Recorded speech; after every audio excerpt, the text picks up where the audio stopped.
Daniel. I'm a friend of the brides for many, many years, and a friend of the grooms as well. And I wanted to offer this gift. It's a favorite poem of mine, and it's called I Knew a Woman. And it's told from the perspective of the man. It goes like this. I knew a woman, lovely in her bones. When small birds sighed, she would sigh back at them. When she moved more ways than one. The shapes a bright container can contain. Of her choice virtues only gods should speak, or English poets who grew up on Greek. I'd have them sing in chorus, cheek to cheek. How well her wishes went. She stroked my chin. She taught me turn and counter-turn and stand. She taught me touch, that undulant white skin. I nibbled meekly from her proffered hand. She was the sickle, poor I, the rake, coming behind her for her pretty sake. But what prodigious mowing we did make. Love likes a gander and adores a goose. Her full lips pursed the errant note to seize. She played it quick, she played it light and loose. My eyes, they dazzled at her flowing knees. Her several parts could keep a pure repose, or one hip quiver with a mobile nose. She moved in circles, and those circles moved. Let seed be grass, and grass turn into hay. I martyr to a motion not my own. What's freedom for? To know eternity. I swear she cast a shadow, white as stone. But who would count eternity in days? My old bones live to learn her wanton ways. I measure time by how a body sways. L'chaim. Oh, thanks very much. No, I didn't. I should have said I didn't write it. I wish I'd written it. Sometimes I feel like I wrote it, or that it's writing me. It was Theodore Roethke, mid-century poet, same time as Robert Frost or Sylvia Plath. He was in all the anthologies. It's a good poem, isn't it? I memorized that one in college. I do. I like poetry. Actually, I loved poetry in high school because I knew a woman. That's the story. I had a crush on a girl and started writing poems to try to get her attention. I started writing sonnets. Do you know sonnets?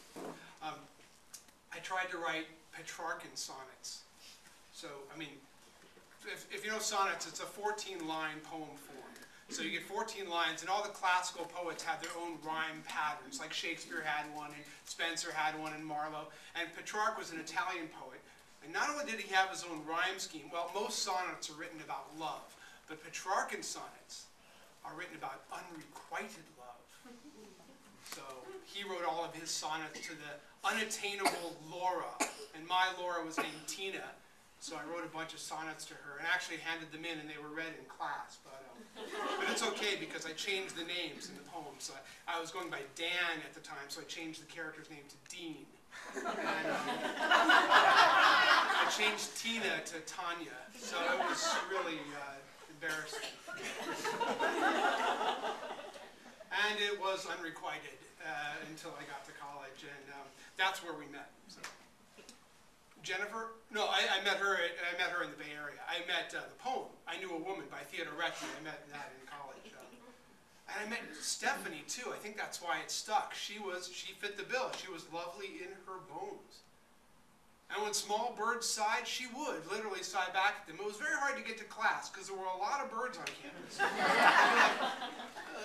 It's a bird, Stephanie. We've seen them before. But, you know, there are a few character traits that are as attractive as the trait of fascination. And she was fascinated with the world around her, and she would just sigh at the birds.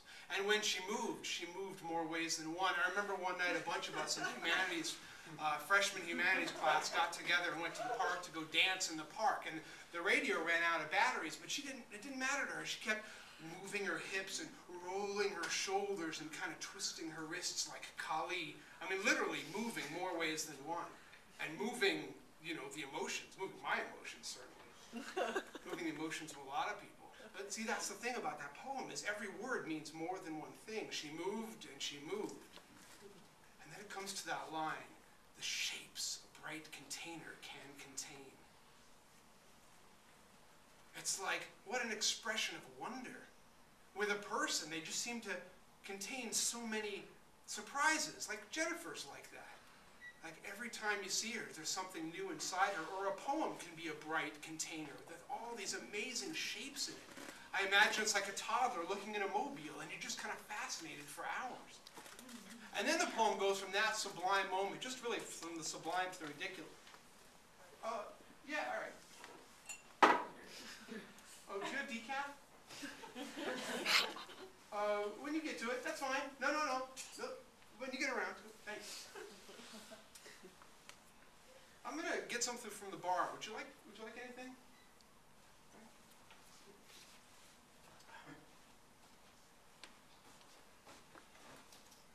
Hey, can I get how about a martini? Shaken, not stirred. Never mind, however you do it.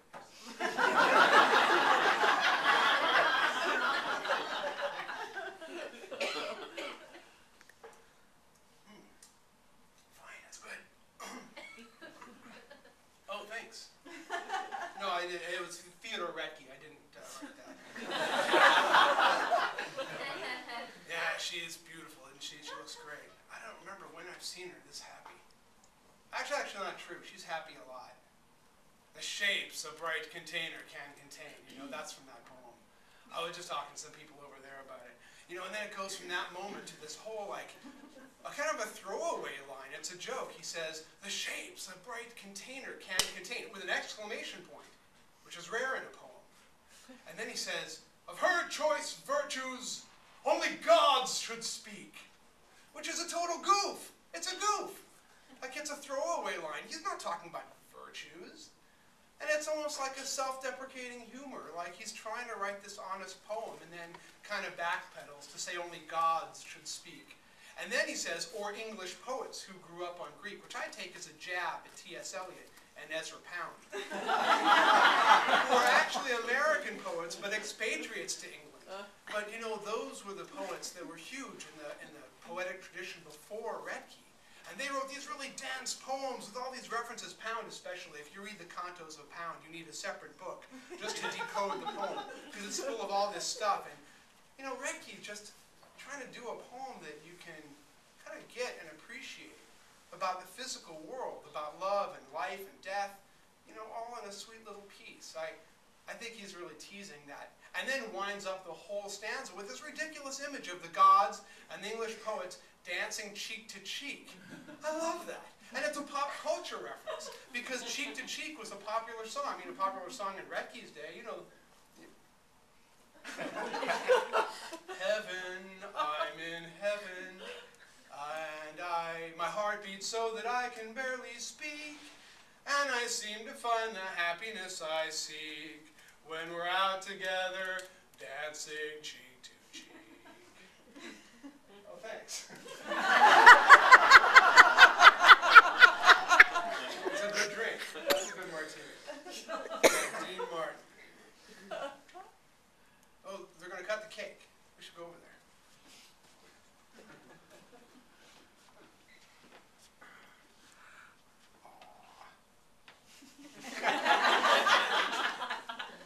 Oh, here it comes. The icing fight. Stop! Oh, people want to eat that. Oh, my God. I hope you got insurance on that tuxedo. Oh, God. She's been talking about the icing fight for months. I think that's the main reason she wanted to have a reception. How well her wishes went. That's from the poem. It was Theodore Roethke, it wasn't mine. How well her wishes went. Now, I really understood that line in grad school, because because that's when I memorized the poem. And I met Carol Ann. Actually, she met me. She arranged for the introduction.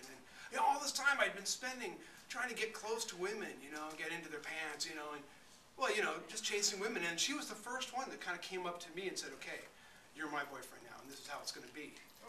It was her wish. She said, "This is what you're going to do.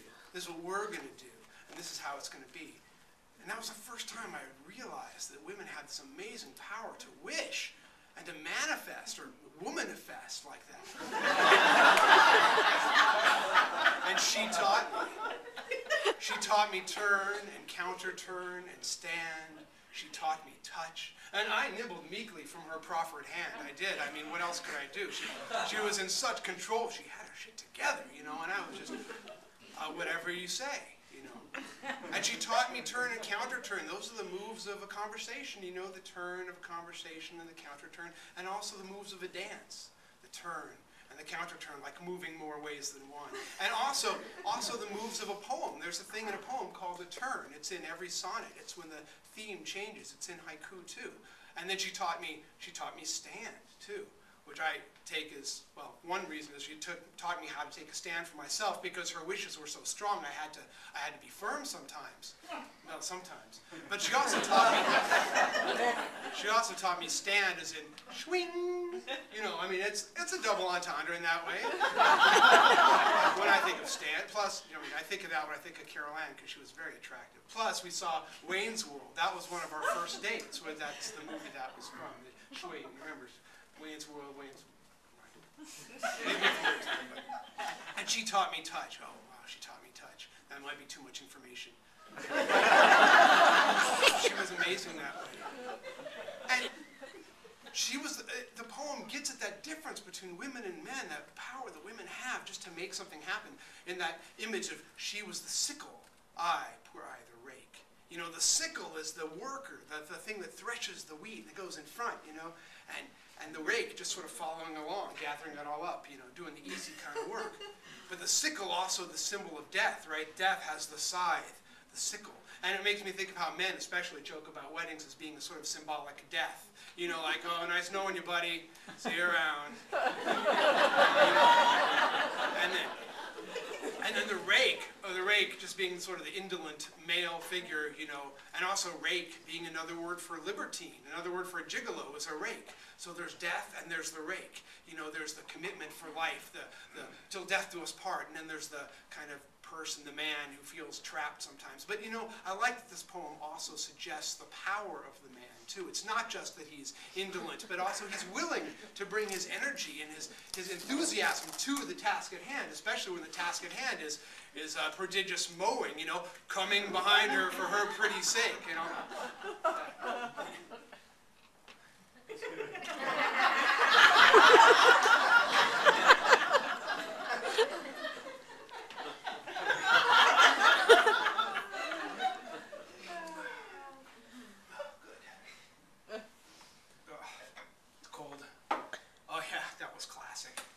She's been talking about the icing fight for months and months. Were you at the engagement party? Oh, no. Yeah, they had a rough go of it there. She didn't get it back quite as badly at the engagement party, but my wife was egging her on the whole way. Oh, she couldn't be here today. She's hanging an art show. Yeah, she's an artist. She's got an opening tomorrow. She's awesome, amazing. I mean, I'm biased, obviously, but she's really good. She's very talented, and it's mixed media. It's ceramics, painting, drawing, bird feathers, tar, kids' toys, whatever. One time, she wanted to make a sculpture out of a punching bag, not a little speed bag, but like a punching bag, like a big punching bag. We didn't have a punching bag. But we were driving out to the coast. We were driving along the Sir Francis Drake, out through Lagunitas. There's nothing out there. You see houses way back, and I don't think I've seen before or since a garage sale along that road. But this one day, there was a garage sale. All this stuff, in the middle of everything, a punching bag. They asked $5 for it. We threw it in the car, laughed all the way home. But she's able to do that. Lauren can make a wish like that, and it comes true. How well her wishes went. That's when I really understood that line. Because she wished for a house. We got a house. She wished for a dog. I never wanted a dog. Now I got this sweet little dog. I mean, the cutest thing. point is, that poem's been with me for more than half my life. You know, I learned that poem when I was a frustrated, undersexed undergrad. You know, and I was turned on by it because it was funny and it had the wordplay and the of her choice virtues and all that kind of laugh line, you know, and it's a funny poem. But as I've lived, it's mapped itself on every relationship I've had. And different things come out of that poem. My relationships illuminate the poem, and the poem illuminates my relationships. I think that's what's so powerful about that as a work of art. My wife, you know, we met in a dance class, and there's that line, she moved in circles, and those circles moved, which is an echo of the line before about when she moved more ways than one. But the point is, we were literally moving in circles in this dance class, and then moving in social circles that eventually overlapped. And we got to learn each other's cycles of mood and energy and cycles of, you know, career paths. And so as seed turns into grass and grass turns into hay, a great way to say how old we're getting, and relating, of course, to the sickle and the rake.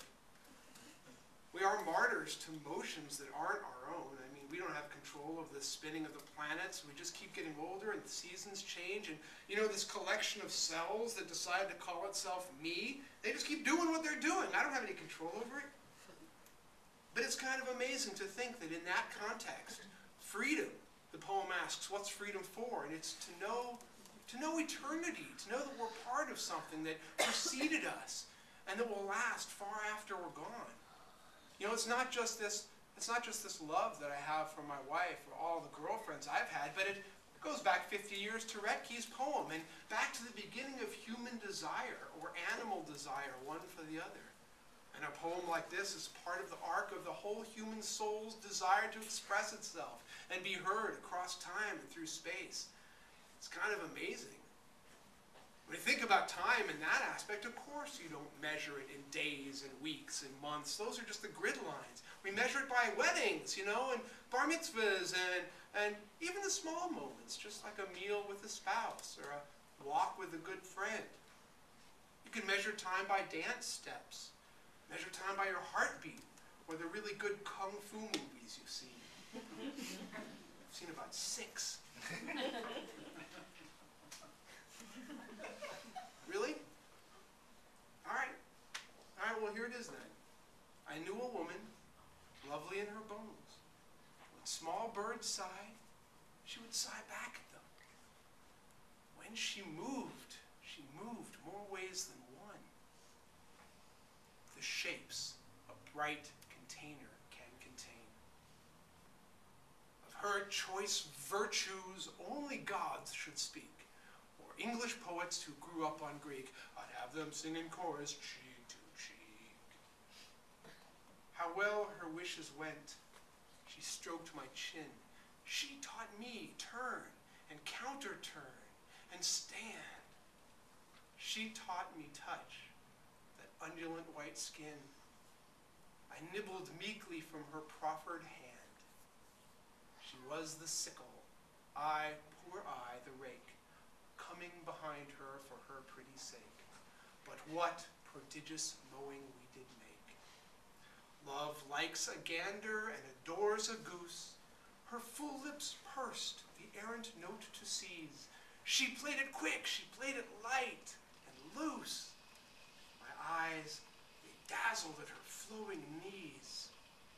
Her several parts could keep a pure repose, or one hip with a mobile nose. She moved in circles, and those circles moved. Let seed be grass, and grass turn into hay. I martyr to a motion not my own. What's freedom for? To know eternity. I swear she cast a shadow, white as stone. But who would count eternity in days? My old bones live to learn her wanton ways. I measure time by how a body sways. And I measure Point Break by how Patrick Swayze.